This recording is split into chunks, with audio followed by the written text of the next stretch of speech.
Bonjour, bienvenue dans Uppercut by Pastor D. Cette semaine, nous passons une série sur l'amour. En fait, l'amour dans tous ses états, pas juste l'amour sexe. Et je commence par lire Jean chapitre 4, les versets 13 et 14. Jésus parle, celui qui boit de cette eau aura de nouveau soif. Mais celui qui boira de l'eau que je lui donnerai n'aura plus jamais soif. Bien plus, l'eau que je lui donnerai deviendra en lui une source intarissable qui jaillira jusque dans la vie éternelle. J'aimerais vous poser certaines questions. Souhaitez-vous être le genre de personne gentille qui distille de l'amour autour de lui? Aimeriez-vous être cette personne qui manifeste envers les autres de l'attachement et un amour sincère? Voudrez-vous aussi en retour, nul doute, recevoir un amour sans hypocrisie de la part des autres?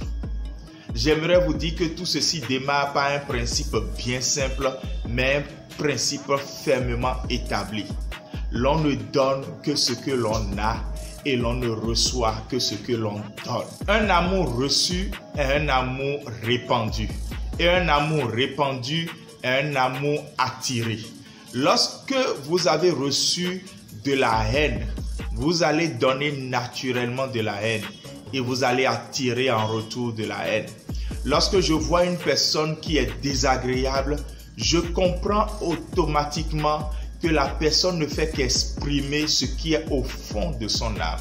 Et lorsque je vois une personne qui se plaint tout le temps d'être entourée de personnes désagréables, je comprends aussi que quelque part, cette personne ne fait que distiller une atmosphère très mauvaise et parfois toxique.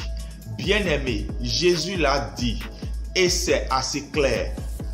Lorsqu'il nous donne de l'eau à boire, la petite portion que Jésus nous donne devient plus tard une fontaine qui jaillit de nous et qui se répand sur les autres. Lorsque vous pensez à l'amour, pensez premièrement à ce que vous avez reçu avant de penser à ce que vous allez donner et bien avant de penser à ce que l'on vous donnera. Qu'avez-vous reçu? Depuis votre enfance, de la part de vos parents, qu'avez-vous reçu? Pendant que vous grandissiez dans l'adolescence, qu'avez-vous reçu? Et pendant votre jeunesse, qu'êtes-vous en train de recevoir ou qu'avez-vous reçu? Marié, homme ou femme, dans le foyer, qu'avez-vous reçu? Ce que vous recevez, c'est ce qui deviendra la fontaine qui jaillira de vous. Et ce qui sera en retour le torrent qui reviendra vers vous. Lorsque nous comprenons ce principe, nous allons commencer par corriger beaucoup de choses. Trop de plaintes parce qu'on ne reçoit pas assez d'amour. Trop de plaintes parce qu'on ne voit pas assez d'amour autour de nous. Mais ça doit commencer par quelqu'un. Ça doit commencer d'abord par moi, par l'amour que je donne. Mais comment puis-je donner quelque chose que je n'ai pas? Voilà pourquoi ce matin, je lève mes mains et je dis, Jésus, sauve-moi, aide-moi. Il est dit dans ta parole que ton esprit déversera en moi de l'amour. Voilà pourquoi je veux ton amour. Car tu as tant aimé moi, Ghislain Benampon, que je veux que cet amour vienne à moi. Même si c'est une petite portion que tu me donnes, je sais que ça deviendra un vrai torrent en moi. Et aujourd'hui, je suis guéri de mes blessures passées. Je suis guéri des blessures de la maison de mon père et de ma mère. Je suis guéri des blessures du quartier. Je suis guéri des blessures de mon enfance. Je suis guéri des blessures de ma jeunesse. Je suis guéri de beaucoup d'abus parce que Jésus m'a donné son amour. Nous démarrons cette série sur l'amour aujourd'hui avec qu'as-tu reçu? Parce que c'est ça qui détermine ce que vous donnez et c'est ça qui détermine en retour ce que vous recevez.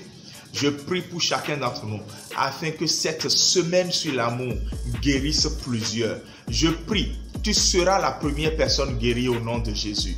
Je prie afin que ta vie ne soit pas focalisée sur une date, fût-elle 14 février, et qu'après tu continues de vivre dans une misère qui ne dit pas son nom. Que tu puisses recevoir aujourd'hui l'amour de Christ qui t'est tendu généreusement, gratuitement. Merci de nous avoir suivis. N'oubliez pas de vous abonner à notre chaîne YouTube, c'est très important pour nous. C'est votre manière de nous soutenir. Nous n'allons pas vous demander de l'argent sur les réseaux sociaux. Si vous nous faites des dons, on les prendra. Mais faites attention à toute personne qui se prend pour moi et qui vous demande de l'argent. Je n'ai pas l'habitude de le faire et mes amis le savent bien. Aidez-nous déjà en vous abonnant à cette chaîne.